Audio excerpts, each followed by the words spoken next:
என் இனிய தமிழ் நண்பர்களே, தெய்வீக குரலில் மனித குரல் என்ற இந்த தலைப்பில் மீண்டும் ஒருமுறை உங்களை சந்திப்பதில் மனமகிழும் டாக்டர் எம் சந்திரசேகரன், ஸ்ரீ மீனாட்சி மருத்துவமனை, ஓமலூர். இப்பகுதியில் நாம் திருவள்ளுவர் எழுதிய குரல்களுக்கான சிறுகதைகளை பார்த்து வருகிறோம். இன்றைய மனித வாழ்வில் நடைபெறும் வாழ்வு நிகழ்வுகளை இக்கதைகளின் பொருளாக கொடுத்துள்ளதால் திருவள்ளுவர் கருத்துக்கள் எக்காலமும் பொருந்தும், அவை தேவை, அவை நம்மை வழிநடத்தும் என்பதை நாம் புரிந்து கொள்ளலாம். தற்போது அவர் எழுதிய வெக்காமை அதிகாரத்தில் 6ஆம் குறள். இது எண்ணிக்கைப்படி 176ஆம் குறள். குறள் என்னவென்றால், அருள் வெக்கி ஆற்றின் கண் நின்றான், பொருள் வெக்கி பொல்லாத சூழல் கெடும். இதன் பொருள் என்னவென்றால், அருளை விரும்பி குடும்ப வாழ்வில் இருப்பவன் பிறர் பொருளுக்கு ஆசைப்பட்டு பொல்லாதது செய்தால் அவன் கெட்டு போவான். கதையை பார்ப்போம். சேஷாத்திரி பெருமையாக மகன் புருஷோத்தமன் MBA பற்றி மனைவி மங்களத்திடம் பேசி மகிழ்ந்தார். அவர் இந்த காஸ்மோபாலிட்டன் பெரிய சிட்டியின் பிரபலமான Seshadri and co brokers company உரிமையாளர்.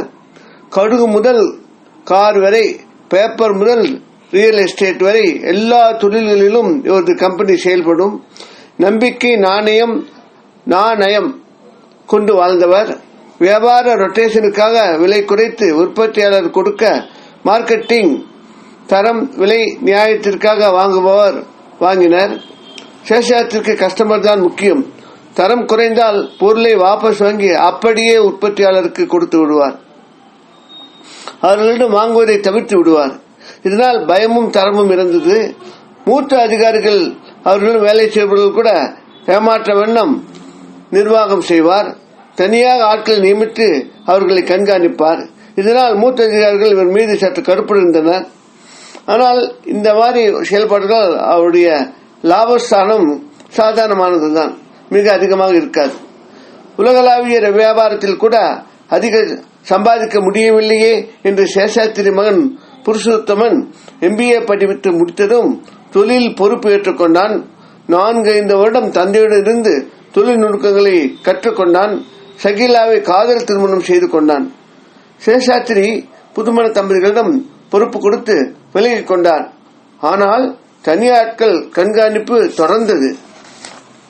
மூத்த நிர்வாகிகள் புருஷோத்தமனிடம் பழகி தரம் குறைத்தால் விலை குறையும், வியாபாரம் அதிகமாகும் என்றும், சப்ளை செய்பவர்கள் நிறைய பேர் வருவார்கள், பொருளும் நிறைய வியாபாரத்திற்கு கிடைக்கும் என்று கூற புருஷோத்தமன் ஒத்துக்கொள்ளவில்லை.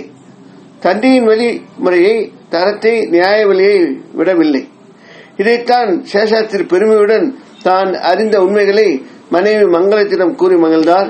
கண்காணிப்பையும் சற்று குறைத்துக் கொண்டார். குடும்ப வாழ்வு பொறுப்பில் இருக்க வேண்டிய ஷகீலா நிர்வாகத்தில் தலையிட்டு அதிக வருவாய் ஆசை கொண்டு புருஷோத்தமனுக்கு கூற அதற்கும் அவன் ஒத்துக்கொள்ளவில்லை. மூத்த அதிகாரியுடன் சேர்ந்து பொருள் வாங்கும் போது டெஸ்டிங் சாம்பிள் வேறு, விற்பனை செய்யும் பொருள் வேறு என்று ஷகீலா ஏற்பாடு செய்தால், கொள்முதல் விலை குறைத்து அதிக விலைக்கு விற்க முயன்றால், கஸ்டமர்ஸ் விலை ஏறி தரம் குறைந்ததால் வாங்குவதை குறைத்துக் கொண்டனர். பலர் தரக்குறைவால் கோர்ட் வழக்கு பதிவு செய்தனர். தொழில் தள்ளாடியது. வருவாய் குறைவு, செலவு உண்டு என்று ஆனதால் சிரமங்கள், நஷ்டங்கள் வந்தன. சேஷாத்திரி புருஷோத்தமன் சேர்ந்து கூட சரி செய்ய முடியவில்லை ஒரு காலகட்டத்தில். இதை கண்டு அதிர்ந்த ஷகீலா மனநோய், மன அழுத்தம் உள்ளவளாக மருத்துவம் செய்ய வேண்டி வந்தது. கடன், மானக்கேடு என வர சேஷாத்திரி மாரடைப்பால் பாதிக்கப்பட்டு படுக்கையில் விழுந்தார். கோர்ட் வழக்குகளால் வியாபாரத்திற்கு சீல் வைக்கப்பட்டது. கஸ்டமர்கள் போட்டி நிறுவனத்திற்கு சென்றனர். புருஷோத்தமன் வாழ்வே கேள்விக்குறியாகி புருஷோத்தமன் கண்ணீர் துடைத்துக் கொள்ள முடியாமல் இதே நோயாளி சேஷாத்திரி, மனநோயாளி ஷகீலாவுடன் யாவும் இழந்து நின்றான், தான் செய்ய விரும்பாத செயல்பாடுகளால். இத்துடன் கதை முடிகிறது. அன்பு நண்பர்களே, நம் வாழ்வில் ஒரு செயல்பாடுகளில் வியாபாரத்தில் கூட எடுத்துக்கொள்ளலாம். நம்முடைய குறிக்கோள் வாங்குபவர்களுக்காக இருக்க வேண்டும். அப்படி மாறினால் நம்முடைய தொழில் சிறப்பாக நடப்பதற்கு வாய்ப்பில்லை. இதனையே ரொம்ப ரொம்ப நினைந்து செய்யும் போது நமக்கு லாபஸ்தானங்கள் குறையறதுக்கு வாய்ப்பு உண்டு. ஆனால் இது நிலையான வாழ்க்கையாக இருக்கும்.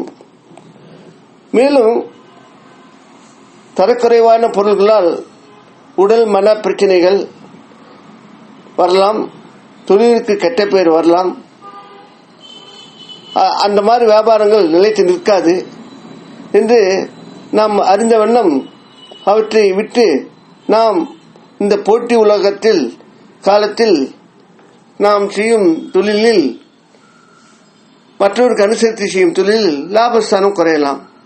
இது வியாபாரத்திற்கு மட்டும் பொருந்தாது, வாழ்க்கையின் பல கோணங்களுக்கும் இது பொருந்தும். அதாவது எண்ணத்தில் நேர்மை, பேச்சில் நேர்மை, செயலில் நேர்மை என்று வேண்டும் என்று வள்ளுவர் கருதினார் அக்காலத்தில். அதனை அவர் இக்குறள் மூலம் கூறியுள்ளார். அதில் தவறும்போது வரும் பிரச்சனைகளையும் இக்கதை மூலமாக அறிந்து கொண்டோம். இத்துடன் இக்கதை முடிகிறது.